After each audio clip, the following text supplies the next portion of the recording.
অন্তর্বর্তী সময়ের মধ্যে আমাদের 50% বহাল ভাতা ঘোষণা করুন এবং আমরা চাচ্ছি যদি ব্যয় কমিশন নাও দিতে পারেন ব্যয় কমিশন গঠন করতে আপনারা পারবেন।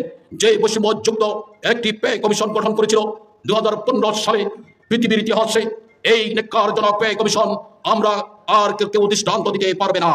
যেই ব্যয় কমিশনে প্রায় 70,000 টাকা একজন কর্মচারীর সাথে বেতনের বৈষম্য রয়েছিল। আপনারা জানেন বেতন বৈষম্য আকাশচুম্বী করার পরেও বিগত 13 বছর প্রতিটা 6 মাস অন্তর অন্তর আমাদের মুদ্রাস্ফীতির মতো বিষয়টি ঘটেছিল।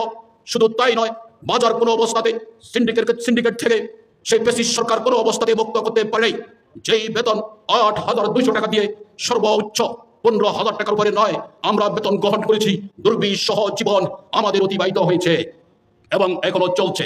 প্রিয় ভাই ও বোনেরা, আপনারা জানেন একটা দেশের মার্কেটে যদি 70,000 টাকার ব্যবধানে কোনো কর্মচারী বাজার করতে যায় তাহলে তার ফ্যামিলি 2 সন্তানের পড়াশোনা, বৃদ্ধ পিতামাতার চিকিৎসা সহ 6 সদস্য পরিবার কিভাবে জীবন যাপন করেছে বিগত এই 13টি বছর শুধু আল্লাহই জানেন, আর যারা ভুক্তভোগী তারাই জানেন।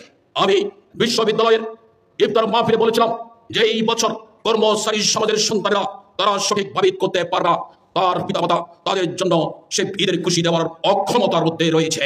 প্রিয় উপস্থিতি, আমরা এখনো বলতেছি আমরা এই সরকার অন্তর্বর্তী সরকারের 7 মাস চলছে।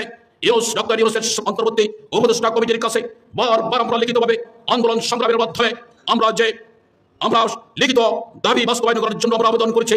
সেই আবেদন এখন পর্যন্ত আমরা কোনো সাড়া পাইনি। প্রিয় উপস্থিতি, আমরা বলতে চাই ফ্যাসিস্ট সরকার বিদায় নিয়েছে কিন্তু সংস্কারবাদী সরকার এখনো বিদ্যমান।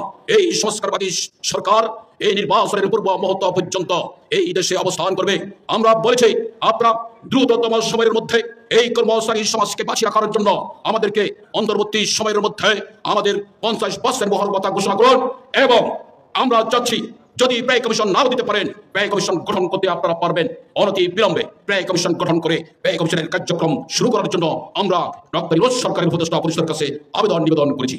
বিপদ থেকে আপনারা আরো ভালো জানেন যদি এই ডক্টর ইউনূস সরকারের অন্তর্বর্তী সরকার এই ঈদের পূর্বে আমাদের ডিমান্ড মোতাবেক আমাদের দাবি মোতাবেক যদি কোনো ঘোষণা না প্রদান করেন আমরা আর বসে থাকতে পারবো না। ঈদের পরে আমরা কঠিন থেকে কঠিন কর্মসূচি নিয়ে রাজপথে অবস্থান করতে হবে, কারণ আমাদের পেটে ক্ষুধা, আমাদের পিঠে দেয়াল, আমরা আর পিছনে যাওয়ার সুযোগ নেই। আমাদের পেটে ক্ষুধা নিবারণ করতে হবে। আপনারা জানেন একটি বাঘ যখন ক্ষুধা লাগে তখন তার সন্তান পর্যন্ত ভক্ষণ করতে দ্বিধা করে না। অতএব ডক্টর ইউনূস সাহেব আপনার উপদেষ্টা পরিষদ সাবধানতা করছে, পেটে ক্ষুধা রয়েছে আমাদের, অনতি বিলম্বে দাবি আদায়ের পরিষদের এই কর্মচারীদের দাবির বিষয়টি অনতি বিলম্বে ঘোষণা করে আগুন নিভাবার জন্য ব্যবস্থা করেন, অন্যথায় কেউ রক্ষা পাবে না, কাউকে ছাড় দেওয়া হবে না। বাংলাদেশের সরকারি চাকরিজীবীদের জন্য একমাত্র তথ্যভিত্তিক ইউটিউব চ্যানেল এটি। আপনি যদি একজন সরকারি চাকরিজীবী হয়ে থাকেন তাহলে নবম পে স্কেল সহ মহার্ঘ ভাতা সংক্রান্ত সর্বশেষ ও নির্ভরযোগ্য আপডেট পেতে চ্যানেলটিতে লাইক দিন, আপনার মূল্যবান মতামত কমেন্টের মাধ্যমে জানান এবং অবশ্যই চ্যানেলটি সাবস্ক্রাইব করতে ভুলবেন না। ধন্যবাদ।